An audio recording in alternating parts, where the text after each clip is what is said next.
turabashuhuje mu izina rya Yesu Kristo w'i Nazareti. Turi ku Mpuhwe z'Imana TV. Tunejejwe n'Imana mu mitima yacu yo kuba uyu mwanya tugiye kuganira ku magambo y'Imana, tukibaza ngo mbese ibi bihe turimo, iyi minsi turimo isa nkaho igoye ndetse iruhije. Niki cyakorwa, niki kirimo gukorwa? Ngewe uri kuvugana namwe nitwa Apotre Umuhoza Aline. Ndi kumwe n'abakozi b'Imana bene data bagenzi banjye bari ahantu. Twumvise uyu munsi tugomba kuganira ku ntego yitwa imirimo.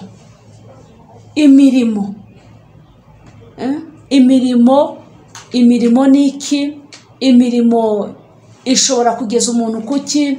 Imirimo ishobora kurema iki ku buzima bwawe? Mbese agakiza n'imirimo hari aho bihuriye? Gusenga n'imirimo hari aho bihuriye? Reka rero tubakire kugira ngo nabo babashe kutwibwira, hanyuma dukomeze tuganira kuri iyo teme y'imirimo muri iki gihe kigoye.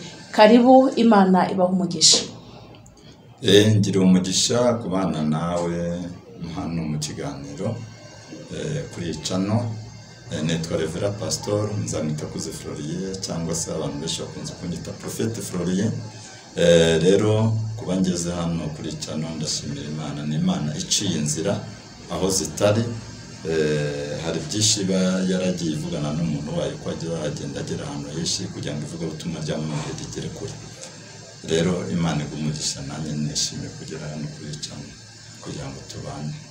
Umugabo murakoze cyane, Imana ibahe umugisha. Tubahaye ikaze ku Mpuhwe z'Imana TV. Karibu. Nitwa Mujyanama Felix, wari murimo w'ivugabutumwa, umupapa wubatse, ufite umudamu n'abana babiri. Nishimiye kuba ku Mpuhwe z'Imana TV. Mwakoze kudutekereza no gutumira Apotre. Imana ibahe umugisha. Yes, Imana iguhe umugisha cyane. Turakwishimiye n'ukuri. Imana y'amahoro irusheho kukugirira neza. Hari ibintu rero muri iyi minsi turimo y'umuhamagaro w'Imana, Imana yaduhamagayemo kugira ngo tuyikorere, ariko ukabona bisa nkaho bigoye. Uti bigoye mu buhe buryo? Hari ikintu gisa nkaho cyadutse muri ibi bihe ku bakozi b'Imana, niko ndi bubyite, ku bakozi b'Imana. Usanga umurimo w'Imana usa nkaho wapfuye ukuntu. Abakozi b'Imana babita abatekamutwe. Ubundi kera twari tuzi ko mu nzu y'Imana aha abantu bahaboneraga ibintu bibiri. Amen. Bahaboneraga ibibatunga mu mwuka, bakahabonera n'ibibatunga mu mubiri. Siko bimezera. Ariko muri iyi minsi kubera ko umurimo w'Imana wangiritse, abantu bawuhinduriye izina, abantu bawangije, abantu barifashe. Bumva ko abakozi b'Imana, gukorera Imana cyangwa gukora umurimo w'Imana mu bintu bifatika ari ukubura ubwenge. Imana itugirire neza. Abantu bumva ko gukorera Imana mu buryo bufatika ari ukubura ubwenge. Abantu babaye batekamutwe, n'ibisambo, n'abajura, n'abesikoro, ibintu nk'ibyo. Ese nshuti zanjye, inshuti z'umusaraba, namwe mudukurikiye, ibi bintu koko murumva ari byo? Ni gute imirimo, uko imirimo yakorwaga kera n'uyu munsi igomba gukomeza gukorwa? Abantu batifashe ngo bavuga ngo reka n'abatekamutwe nta kintu twakora mu nzu y'Imana, ntabwo twashyigikira umurimo w'Imana, ntabwo twubaka urusengero rw'Imana, ntabwo twatanga amafaranga afasha abapfakazi mu rusengero, barayirira, ntitwatanga icyacumi, ntitwatanga amaturo. Mbese usanga ibintu byarabaye akavuyo, akajagari. Mwebwe murabibona gute? Reka duhere kuri Reverend adusobanurire uko wabyumva n'ukuntu abibona. Ese iyo mirimo irakwiriye koko cyangwa ntabwo ikwiriye? Imana iguha umugisha Reverend, Imana iguha umugisha. No kuvuga ngo teoloji cyangwa se ijambo ry'Imana icyo ritubwira uhereye mu itangiriro ukagera mu byahishuriwe Yohana, ijambo ry'Imana riruzuzanya kandi buri nyuguti yose yanditse muri Bibiliya, umuntu wese uri ku isi w'ikinyabuzima uri ku isi uri mu ishusho y'Imana nava muri uyu mubiri akagera mu bwami bwo mu ijuru azabazwa ibyo uko yitwaye ku isi. Bishaka kuvuga ngo imirimo y'Imana iracyakomeje kuko imperuka ntabwo iraba, impanda y'Uwiteka ndiravuga. Rero bishaka kuvuga mu yandi magambo, abantu bakwiye kugumya gukorera Imana bashyizemo n'imbaraga ndetse nyinshi cyane, batarebye ku kintu icyo ari cyo cyose, be kureba kubiriho, ahubwo barebe ku musaraba aho Yesu yabambwe n'uburyo ki Yesu yasize avuze ijambo rivuga ngo kwizera kutagira imirimo kuba gupfuye. Rero bishaka kuvuga ngo dukwiye kugira kwizera ariko gufite n'iki n'imirimo. Nitugira kwizera ufite n'imirimo, no kuvuga ngo ingurano nyinshi tuzasanga mu ijuru. Hari abantu benshi bibwira yuko isi yarangiye cyangwa se bibwira yuko isi yashizwe kandi isi itarashira. Rero bishaka kuvuga ngo turi hano mu isi tumeze nk'abashyitsi, turimo turakora, ariko nabonye nta muntu n'umwe bashyingura rusororo cyangwa bamushyingure mu marimbi ngo bamushyireho etaje. Nta muntu nabonye bashyizeho imodoka, nta muntu nabonye bashyiraho ibintu ngo bimukurikize, kuko bacukura metero zibura 3 cyangwa 4 zibumanuka bugikuzimu, hanyuma uza guherekezwa bakamushyiraho itaka bikarangira. Bishaka kuvuga ngo imirimo twakoze yandikwa ahantu mu bitabo.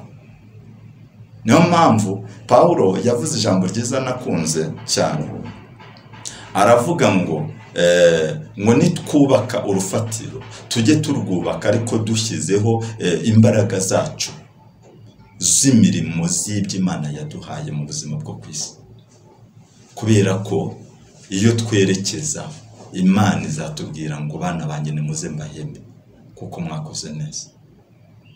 Rero bishaka kuvuga ngo yaba abagore, yaba abagabo, yaba abasore, yaba abakobwa, yaba abana batoya, Imana ikeneye imirimo kuruta amagambo. Abantu benshi bafite amagambo ariko adafite imirimo. Reverend, reka wihangane gato nkubaze, ngo nidukoma urusyo dukome n'ingasire. Hari igihe cyashize abantu b'abavugabutumwa cyangwa se abashumba cyangwa abaprofeti, yego, njyewe hari ibyo nabonaga nkumva biranambabaje.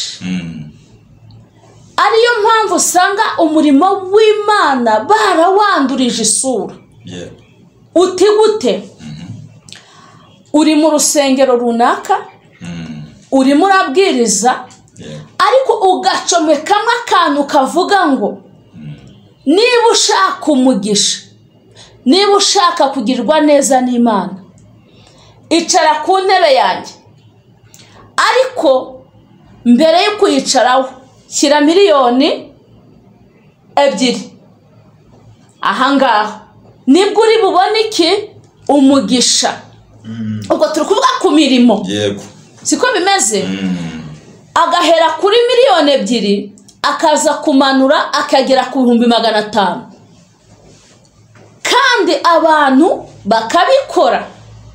Ese Reverend, icyo kintu kweri waba uri waje gusenga kugira ngo uhabwe umugisha ugatanga amafaranga, ibyo bintu Imana irabyemera cyangwa uwo mugisha uratangwa koko? Jewe icyo navuga kuri ibyo bintu, nzi yuko uretse n'ibyo uvuze hariho n'abagiye babivuga mu macace no mu nsengero no mu mapodiyumu mu biterane bitandukanye, ugasanga n'umuntu aravuze uti rwose iyi mushwari yanjye irimo amavuta atuwikozeho wese natangitura n'urugero. Noneho aba bantu bagiye babiba umugisha wenda mu rwego rw'umurimo w'Imana bitewe n'ibyabaga biriho. Uyu muntu sinzi impamvu arugereta nyuma akavuga ngo ibyo nakoze ngo ngize ikibazo nyuma, kandi yarabikoze mu rwego rwo kwizera ubumana mu nzu y'Imana. No kuvuga niba yarabikoze mu buryo bw'ubumana, ararugereta iki? Azishyuza mu ijuru, kuko n'ubundi abikora abikoze mu kwizera, kuko n'ubundi Imana ntabwo barigera bahura nayo, ntabwo umuntu azigera abona Imana imanutse mu ijuru ngo ahure nayo n'amaguru. Ubundi yibokama aho riva rikagera turyizerera mu butatu butagatifu, Imana Data twese, Imana Mwana, Imana Mwuka Wera. Yes. Bishatse kuvuga ngo wawe iyo point urayishyigikiye yo kuba kugira ngo ngusengere ngusabire umugisha cyangwa ngusengere ukire urabanza wicare ku ntebe yanjye umpe miliyoni 2. Icyo kintu uragishyigikiye? Hari uburyo babikoresha nabi, ariko icyo nemera cyo mu rwego rw'umunyamavuta y'umuntu ari mu ifuhe ry'umwuka ashobora guhagarara muri autorite bitewe n'uwasengera, hanyuma Imana ikaba yamubwira uti uyu muntu nagira icyo akora ku bw'umurimo w'Imana. Ariko ntabwo ari itegeko kuvuga ngo iyi ntebe yanjye cyangwa se ngo kora ibi ngibi muri uru rwego.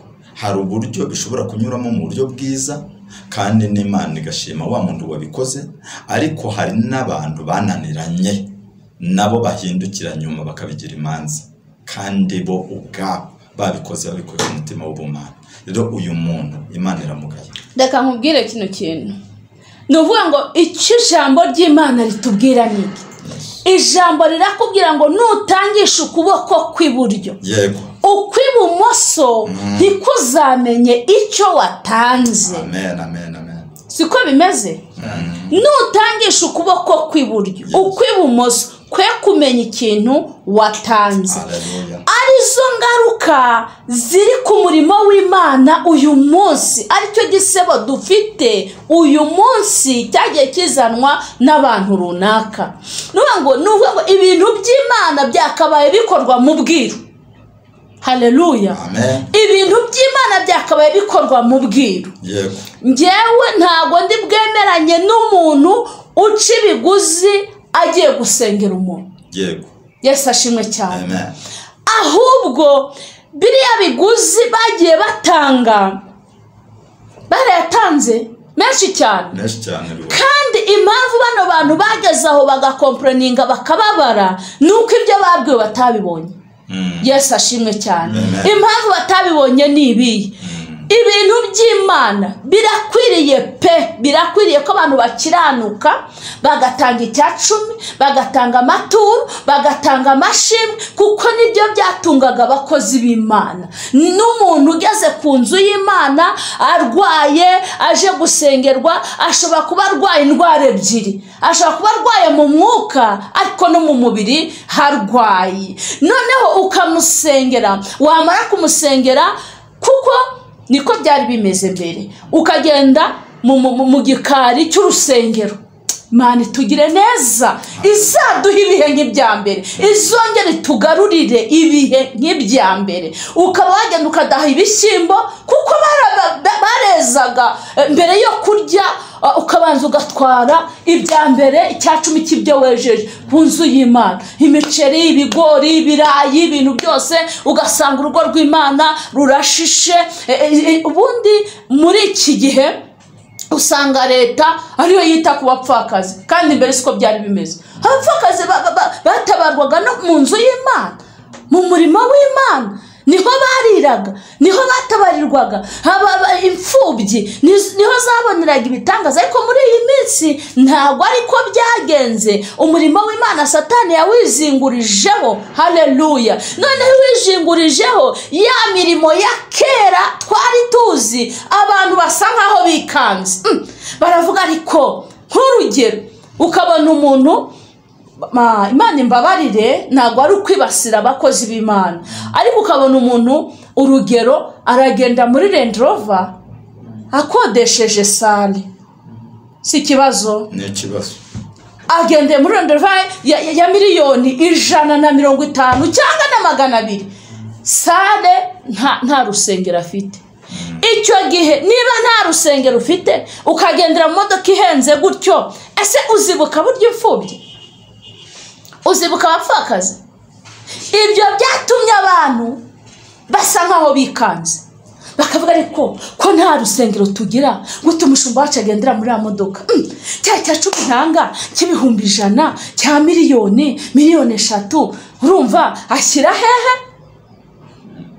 Iwe ashyiriwe, aho kugira ngo kandi ukabona stile rwa rusengero abantu bakomeje kubabara, wasohoka umuntu akakwishyira ku ruhande, wambabariye ko naburaye, wambabariye ukama kawunga, wambabariye ko mwana bamwirukanye ku ishuri. Gute se kandi itorero ryawe rye usengeramo nditangamo icya 10 cya miliyoni, nditangamo amashimwe, nditangamo, ibyo bituma abantu basa nkaho bahagaritse imirimo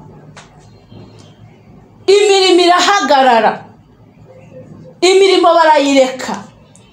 None rero ese uyu munsi wa none dushingiye ku byo bintu byanduje umurimo w'Imana, reka twegere umukozi w'Imana adusobanure nawe atubwireho gato ni irihe humure waha abantu bakongera kwiyumvamo umurimo w'Imana.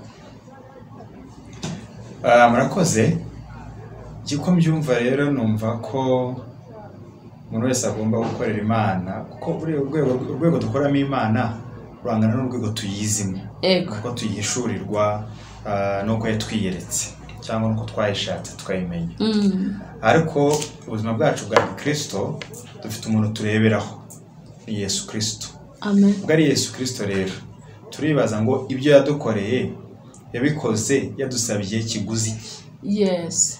Bivuze ngo yatanze ubuzima bwe, yahumuye Bartimayo.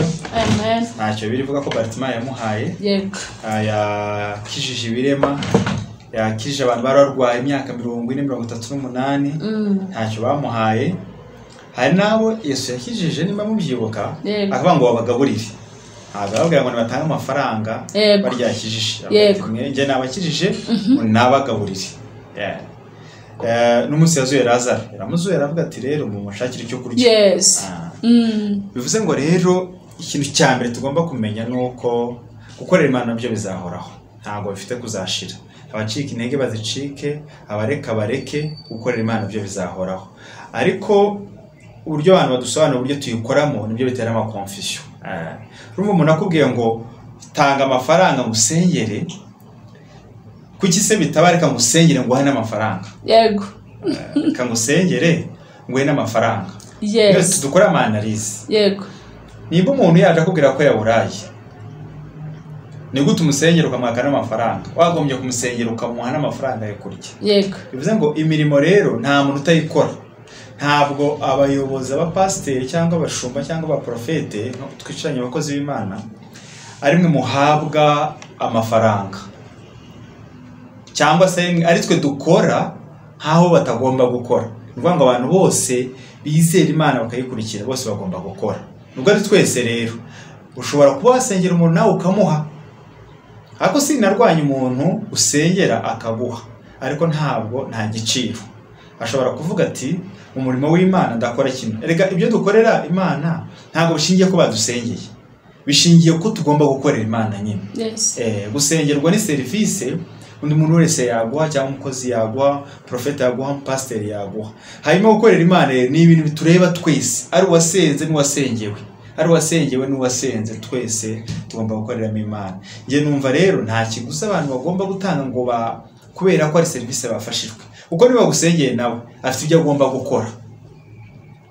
Ubwo ari ibyo agomba gukora rero twese tugomba kumenya ngo umuntu wese pare yanjye ni iyihe. Ari abatwigisha ko dukorera Imana bakatwigisha mu kuri, natwe tubisobanukirwa cyangwa tubyumva, tukumva ko ari inshingano ko aricyo tugomba gukora. Ubwo umuntu wese afite role y'icyo agomba gukora nyuma yo gukizwa. Yego. Urakoze cyane, Imana iguha umugisha. Ese ni irihe jambo wabwira abadukurikiye rigendanye n'imirimo? Ese iyo ukoze umurimo mwiza w'Imana, ubona mwiki? Ni ikihe kintu ubona cyiza wabwira abantu kijyanye n'imirimo myiza wowe waba ukora ku giti cyawe? Dusomere, pastor niwe ufite Bibiliya. Dusomere mu bya Abakorinto 15:58 nimba bishoboka, cyangwa wantiza nkarebamo mu buryo bwihuse kugira ngo mwumve ukuntu imirimo Bibiliya nawe yayivuzeho. Ko Bibiliya yarayivuze, ntabwo ari amagambo yacu duhimba. Bandiko rw'Abakorinto nanza kubivuga mu mutwe, ntaza kubivuga uko bitari rwa mbere. ibice 15 umurongo wa 58. Nuko bene data bakundwa, mukomere mutanyeganyega, murushaho iteka gukora imirimo y'umwami, kuko muzi yuko umuhati wanyu atari ubusa ku mwami. Nuvuga ngo hari imirimo Imana yaturemeye tugomba gukora. Erega nacyo gisobanuro cyo kubaho. Turiho kugira ngo tugire ibyo tugomba gukora. Nimba ari isi tuzasigara nziza, nimba ari u Rwanda tuzasigara rwiza. Reka ntanga urugero. Erega abantu bose bagomba gukorera Imana. Umukozi uri gukora muri banki, ari gukorera Imana muri banki. Nuvuga ngo iyo yibye amafaranga mbere yuko banki imufunga, cyangwa mbere yuko leta y'u Rwanda imufunga, aba yacumuye ku Mana. Yego. Bivuze ngo umurimo service yose urimo, mbere yo kumva ko urimo gukorera leta, banza wumve ko Imana yakugira icyizere cyo kubura aho hantu. Kuko Imana yemera ko bamwe bajya mu bucuruzi, abandi bajya muri politike, abandi bajya mu buganga, abandi bajya mu bintu bitandukanye. Aho hantu hose nimba turi abakozi b'Imana, ukahakorera Imana neza, uhagaze nkaho uri gukorera Imana muri leta, uzatinya Imana, ubahe leta. Ariko abantu rero bazi ngo leta itabafashe mu byo bakoraga, ngo nabere wacumuye ku Mana. Kuko Imana igiye kukubara ikora mu kazi kawe ka buri munsi. Bivuze ngo rero ibyo nibyo mu buzima bwacu bwa buri munsi. Iyo tugeze mu rusengero rero, nta kimana dusabarega gukora itadukoreye. Nimba ikubwiye ngo utange amafaranga yaraguhaye, nimba ikubwiye ngo utange umwanya wawe urawufite. Niyo mpamvu ibyiza rero nshima nuko umuntu wese agomba gusobanukirwa gukorera Imana neza. Nubisobanura abandi akabibasobanura kuyikorera neza. Ariko umuntu wese akumva ko ibyo akora harimo agomba gukorera Imana, kuko ubuzima dufite ni impano Imana yaduhaye, ariko bufitemo akazi tugomba gukora. Imana iguha umugisha. Reka nongere negere Reverend nawe mubaze ku kijyanye n'imirimo. Imirimo niki? Imirimo kuwayikoze ni iyihe nyungu abona muri iyo mirimo? Mu buryo bw'ubumana, mu buryo bwo gukizwa, mu buryo bwo gusenga, mu buryo bwo kubaha Imana. Njyewe uhereye kuri Abrahamu na Isaka na Yakobo, abo ni intwari zo kwizera. Kandi muri teoloji n'ijambo ry'Imana n'iyobokamana rirabemera, natwe tugomba kubemera. Kandi Bibiliya iravuga ngo tujye twigira ku birenge by'abatubanjirije. Aba bantu kugira ngo bagere kuri sije y'agakiza cyangwa se kuzuza iby'ubumana neza, byarabavunye birabagora. Hari ingero zabo bose ba Abrahamu na Isaka na Yakobo ntanze, kandi abantu batwumva hose haba hano mu gihugu cy'u Rwanda no ku bihugu by'amahanga n'i Burayi hose, bize teoloji bakayimenya iri mu mutwe wabo, bazi neza ko gukorera Imana ko nta gihombo na kimwe kirimo. Rero icyo nshaka kuvuga ni ukuvuga ngo ndibuka Abrahamu rimwe yakira abashyitsi batatu b'abamarayika, akabakira baje mu ishusho y'abantu, baraje bageze iwe, hanyuma we n'umugore we baraganira, bemera gufata ikimasa cy'umushishe kiruta izindi nka zose. Baravuga bati iki kimasa gikwiye kubagwa tukakigaburira aba bantu. Ariko ndagira ngo ubwize ukuri, bandi bamarayika batatu nta nubwo bariye amataka abiri y'inka ngo bayamare. Ubwo bishaka kuvuga ngo inka yarasigaye isigara iwabo, ariko baryaho. Ariko icyo bakoze ni kimwe, kuki babaza ikimasa kinini cy'umushishe, bifite icyo bivuze mu byo mw'isi y'umwuka. Ni imirimo ariko nanone ishaka gutesha agaciro imbaraga z'umwuka wa Uriya Bakaludaya wari uri kugenda kuri Abrahamu, umurwanya mu rwego rwo kugira ngo atabasha gusa kubyara, atabasha kubona umwana, Uriya witwa Isaka. Bishaka kuvuga mu yandi magambo, hari imbaraga abantu barwana nazo, bakarwana nazo mu rwego rw'imiryango yabo n'ibisekuru byabo naho bavutse. Kuba Kristo Yesu yaraje akamara igihe mu isi cy'imyaka 35 urebye ijyanye n'ubuseribateri ku isi, yarangiza akarangiza urugendo rw'agasubira mu gihugu cyo mu ijuru, abanje kunyura mu rupfu akongera akazuka agasubira mu ijuru. Ni ikintu gikomeye cyane. No kuvuga ngo Kristo Yesu yahuye n'imihangayiko hano ku isi twese nk'iyo duhura nayo, ndetse aravuga ngo nta muntu wagira gute wagera ku rwego rwo kuvuga ngo arankorera ariko atemeye kugera ikirenge mu cyanjye. Natwe rero tugera ikirenge mu cya Yesu. Ariko ndagira ngo ntange urugero ku ijambo ry'Imana rigaragara muri Mariko ibice 14 uhereye ku murongo waho wa 3 niho navuga w'umukobwa waje avuye muri salo, avuye gukoresha umusatsi we w'igiciro cyinshi, yaje afite amavuta y'amadenariyo 300. Ariya mavuta y'amadenariyo 300 muri ibyo bihe yarahenze, ariko yarayigomwe ngo arangije araza areba Yesu kundu yuzuye ivumbi, rugabire zamwuzuye n'ibiki, aha agacira amavuta. Ariko kuki abantu badaha agacira amavuta? Abantu ntibajya baha agacira amavuta y'Imana aturuka mu bumana mu ijuru. Hari abantu bamaze kumenya ibigwi by'abantu b'Imana, bavuga bati rwose ntabwo twatesha agaciro umuntu w'Imana, ntabwo twatesha agaciro amavuta. Njyewe hari ikintu nagushimiye Apotre Imana guumugisha, weretswe ndetse wagize yerekwa cyane. Uravuga ngo abantu bakwiriye kugaruka ku rufatiro pe, abantu ntibagaruke ku rufatiro rw'Imana, bongere bakunda umurimo w'Imana, ntibarebe ibiriho, ntibarebe ibyo babonye kera, ahubwo bongere bumve neza yuko sije ijambo ry'Imana y'intwari zo kwizera Aburahamu na Isaka na Yakobo bakwiye kuzigenderamo. Aburahamu kugira ngo umwuka umuveho wa Uriya bakaruta, yari yagiye asanga umutambyi witwa Melikisedeki mu Baheburayo 7. Melikisedeki amushyira inka ze z'ibimasa z'inyamibwa, aravuga ati ndaziguhaye kugira ngo ndebe ko nakira umwuka ungenda. Uwo ni Aburahamu, asanga umutambyi witwa Melikisedeki. Abantu bajya basoma ijambo ry'Imana baryumve, nibasoma ijambo ry'Imana bazagira iterambere ryo mu mwuka, ariko bareke ibihuha n'ibigambo gusa, ahubwo basoma ijambo ry'Imana. Ijambo ry'Imana rizabafasha, rizabazamura, rizatuma imiryango yabo igubwa neza, abana babo bagubwe neza, biga amashuri bayiga, bagera kure bahagere mu izina rya Yesu. Kugeza uyu munsi wa none uwakomotse kuri Aburahamu wese navuga ngo yabonye umugisha w'Imana. Haleluya. Amen. Amen, amen. Rero bishaka kuvuga iki? Abantu be kureba ibiriho cyangwa be kureba ibyo babonye, ahubwo ne barebe, ne bumve. Umuntu ubundi iyo yuzuye umwuka wera akabohoka gusa, birahagije kumva iby'isaro gusa, ahubwo akareba Imana. Ariko umuntu utari mu mwuka aragoye. Abantu nibajye mu mwuka bagaruke ku bihe by'amasengesho, basenge buzuye umwuka wera w'Imana. Imana nta umva, Imana ntacyo yabuze. Kandi Imana igirira abantu neza kugira ngo nabo bakore umurimo w'Imana, bubake ubwami bw'Imana, insengero z'Imana zubakwe, ibintu byose bikorwe, bikomeze kuzageza imperuka ije, ntibihagarare. Nicyo kintu ngewe navuga, nicyo nabwira abantu bose batwumva. Rero naba b'intwari zo kwizera bagiye bitanga. Ndibuka uriya Yakobo, uzi ko yavukanye na Esawu, bavuka kwa Isaka. Hanyuma ndibuka Yakobo na Esawu bamaze kuvuka, uzi ko hajemo amakimbirane ku mpande zombi, ariko ndibuka Rebeka afata inzira, afata umwanya, agira inama Yakobo. Aramubwira ati kugira ngo ubone umugisha ntabwo ubona utawukoreye. Umugisha umuntu awubona yagize gute? Yawukoreye. None kubw'ibyo rero mwana wanjye Yakobo, dore mukuru wawe Esawu niwe ukwiye kuba yagatwaye umugisha wa hano muri uru rugo, kuko ari we mwana mukuru, kuko niwe wakubanjirije izuba, abari uvuka mbere. None rero ubwo niwe mukuru wawe. Bishaka kuvuga mu mwana mutoye ntakwe kubona umugisha mu Bisirayeli, kandi umukuru ahari. None rero dore Esawu ni umuhigi, agiye guhiga, ngo azane umuhiga wuzanire suko, amuhe isosi nziza, amuhe inyama arye. Namara kurya aguwe neza, ahembutse, ahita amuhesha iki? Umugisha.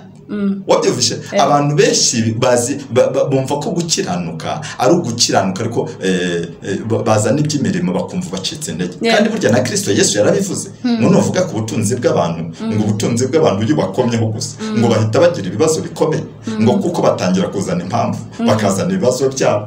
Haleluya.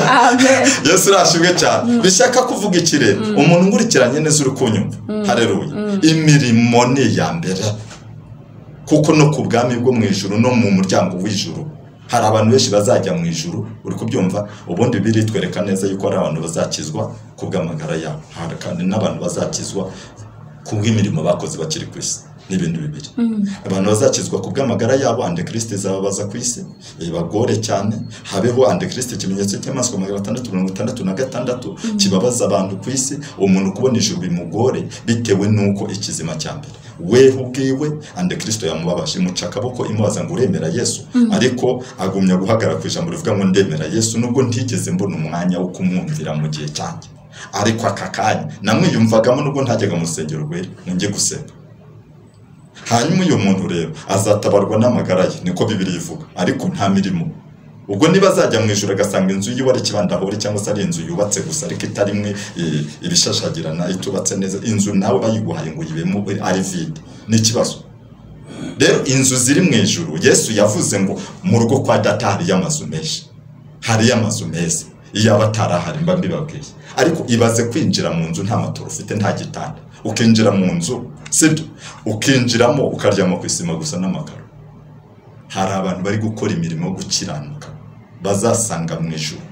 Icyo gihe bene uwo muntu ntaba akireba ku butunzi, kuko umwuka wera w'Imana aramukontorora, ubwiza bw'Imana buba bumuriho. Ntareba n'impaka zo kwirirwa ashwana n'abantu mu murimo w'Imana, kuko ibyo akoze ntaza n'ibibazo.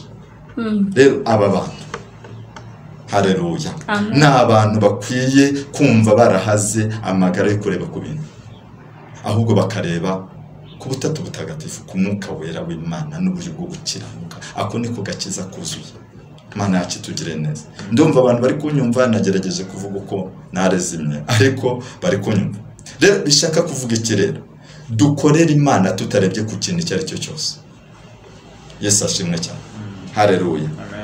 Hari abantu benshi rwose usanga none ari umukire, afite inganda, afite amaduka, afite amazu, afite amamodoka, ariko ejo ukazasanga ari kugenda ku igare, akava ku igare akarwara amavunja.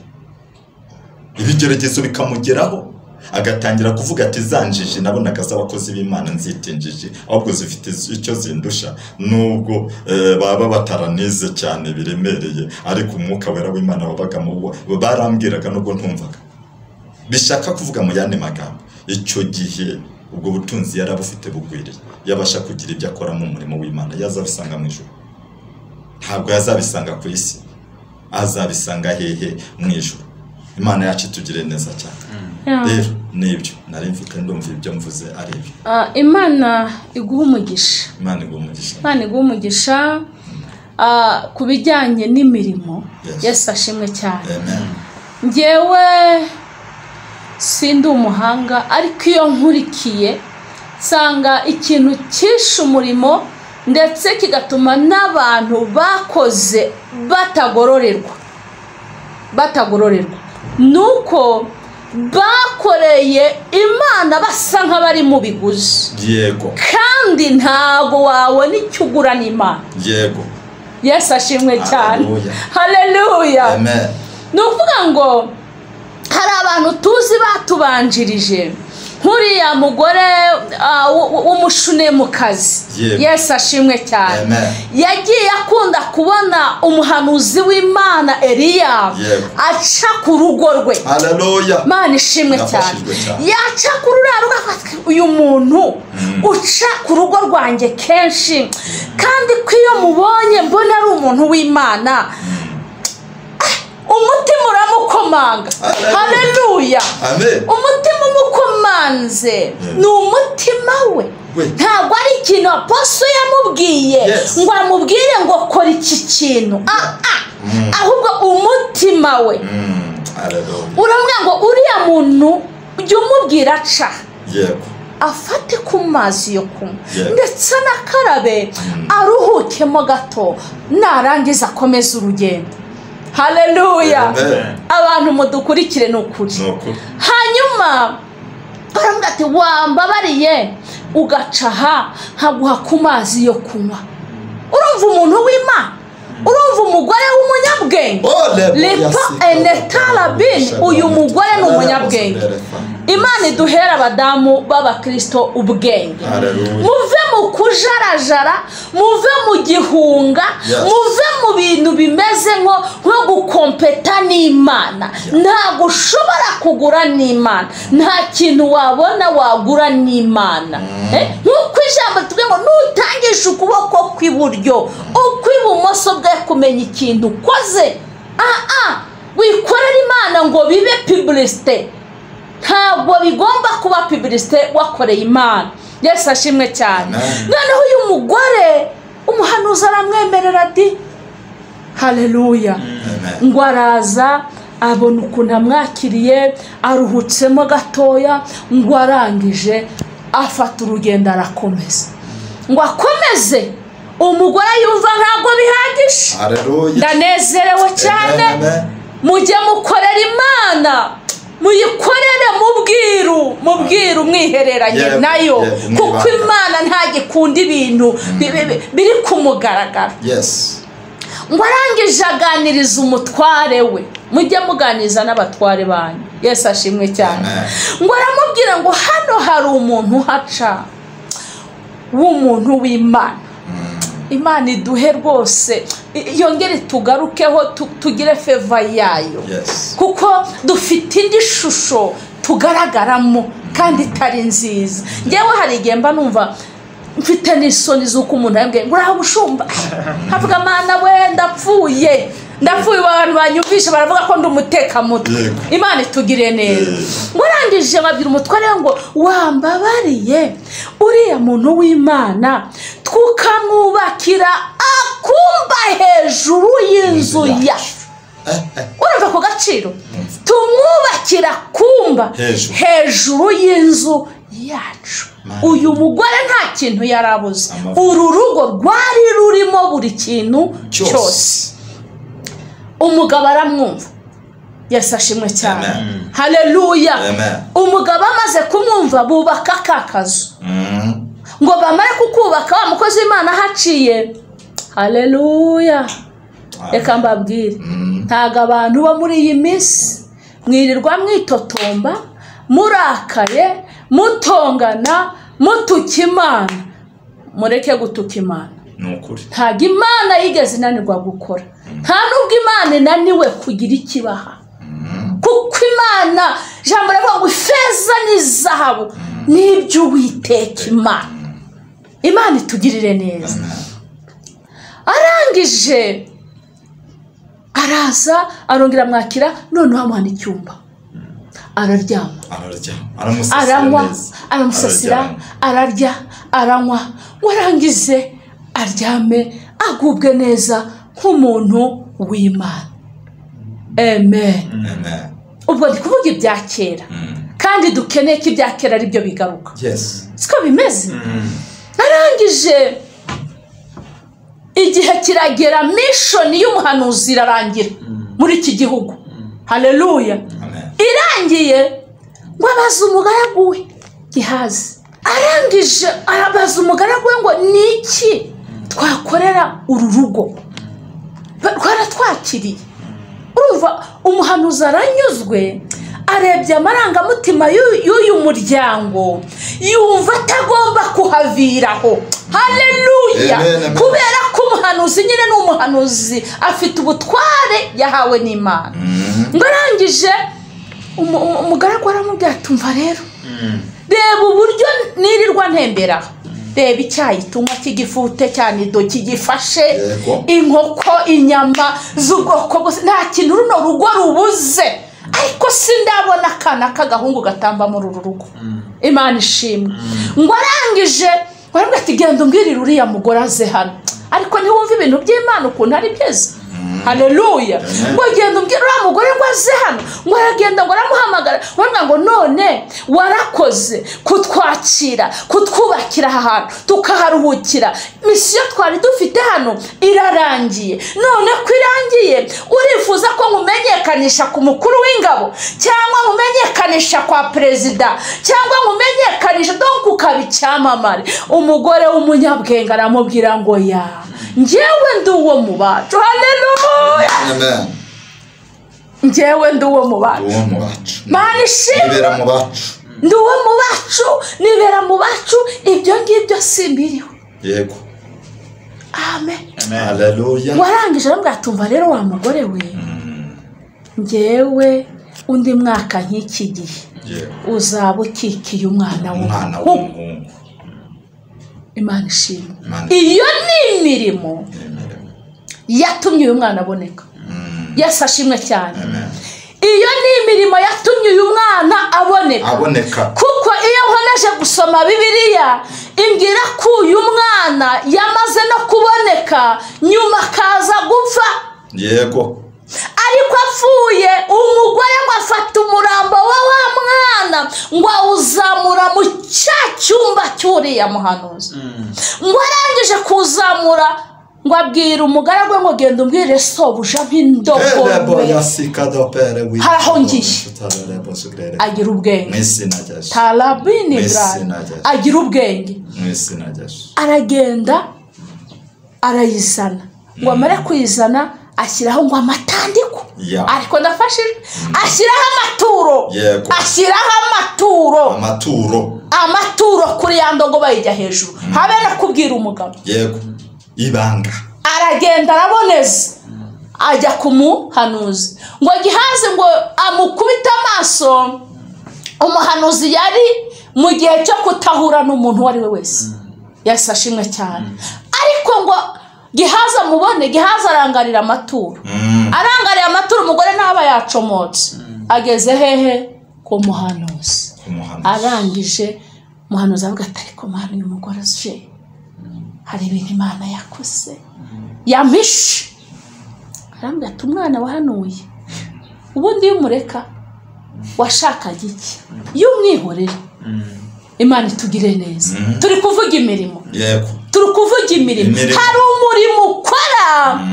Ubundi ikintu cyica abantu bo muri iki gihe dukunda kugenda tutavuze ahubwo tukavuga tugaruka twahuye n'ibibazo.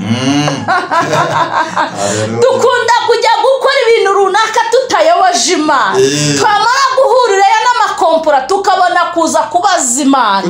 Ubundi mujye mubaza mbere yuko mugenda, kuko uyu mugore aho byatangiriye warahumvise.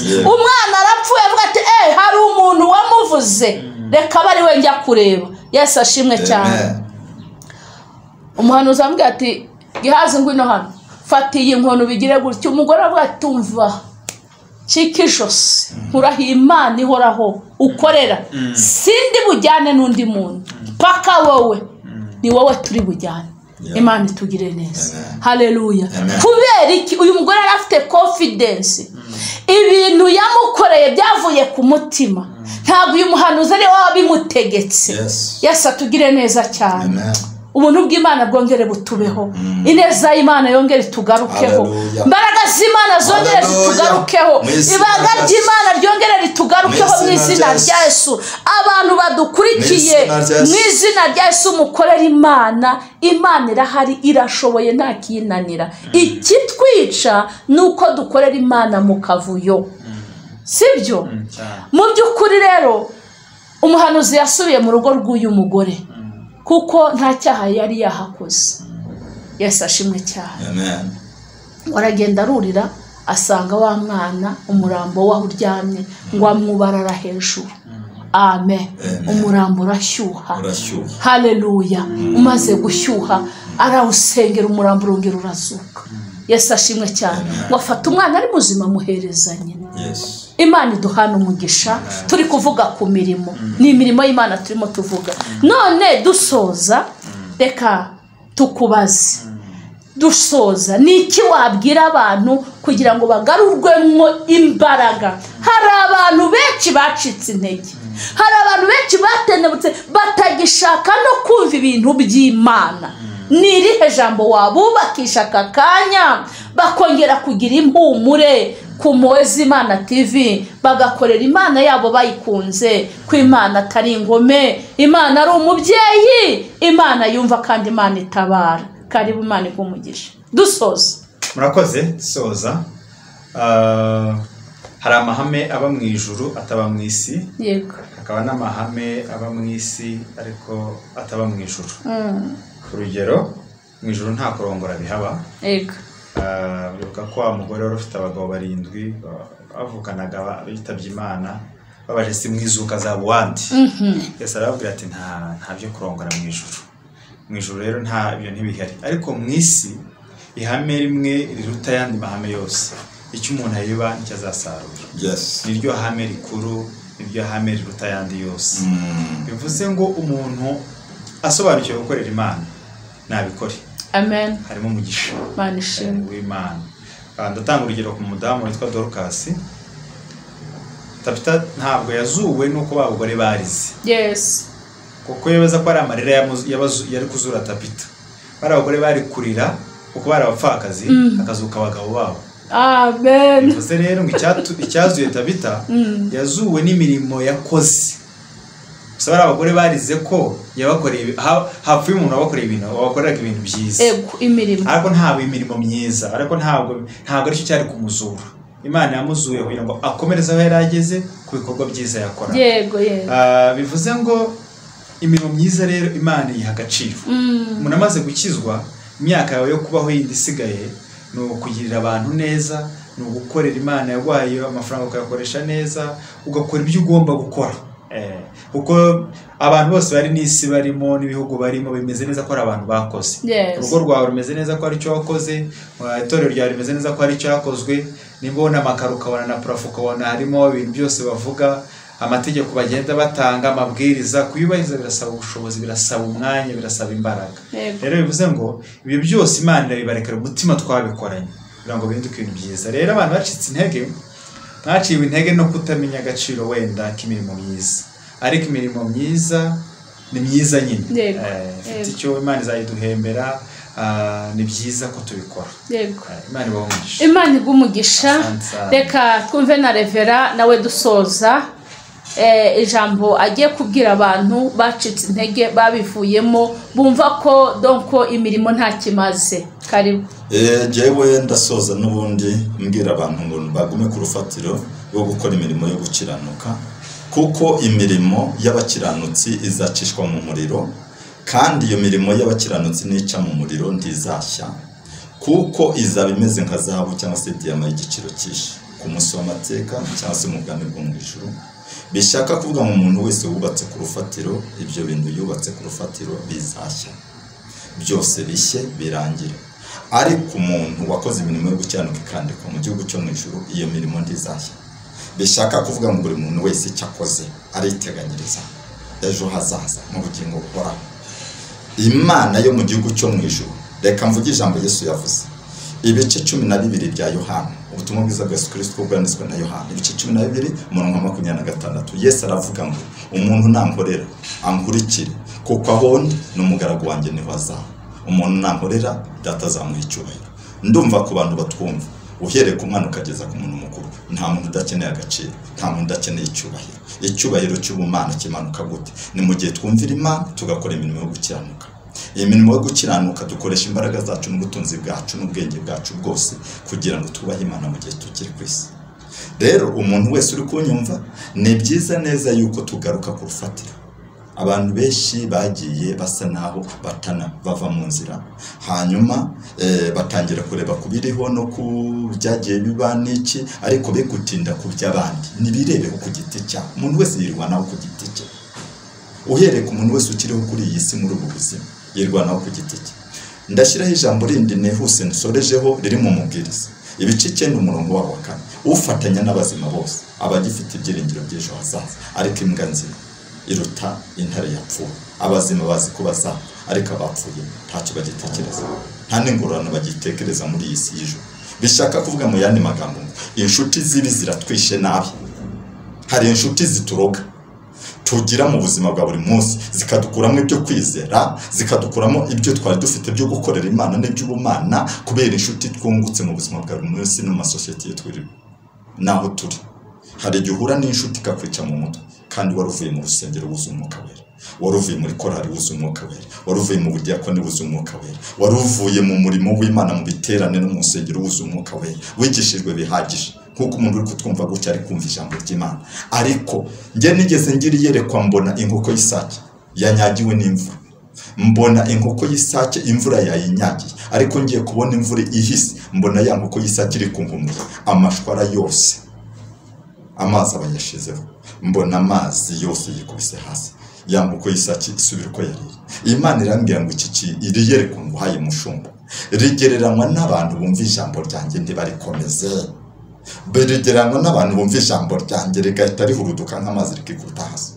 Ngo ariko umuntu wumva ijambo ryanjye akarikomeza azabona ubugingo buhoraho kandi azabona umugisha. Ngo abantu ntibakora imirimo yo gukiranuka, kuko ariyo nkeneye kuruta amagambo. Abantu Imana ikeneye imirimo yo gukiranuka kuruta amagambo. Numva aricyo nsorejeho ku bantu banyumva, nta bindi nareza. Urakoze cyane, Imana y'amahoro iguha umugisha. Reka mbashimire cyane kubw'iki kiganiro, dushimira n'abantu biteguye kudukurikira muri iki kiganiro, mukora subscribe, share, kugira ngo umuntu wese yiyumvemo icyo agomba gukora. Imana y'amahoro ibaha umugisha cyane, mugubwe neza. amahoro y'Imana akomeze kubana namwe kandi mukomeze mugire imirimo, kuko ngo imirimo y'abera izibukwa imbere y'Imana izibukwa. Shalom, shalom, bye.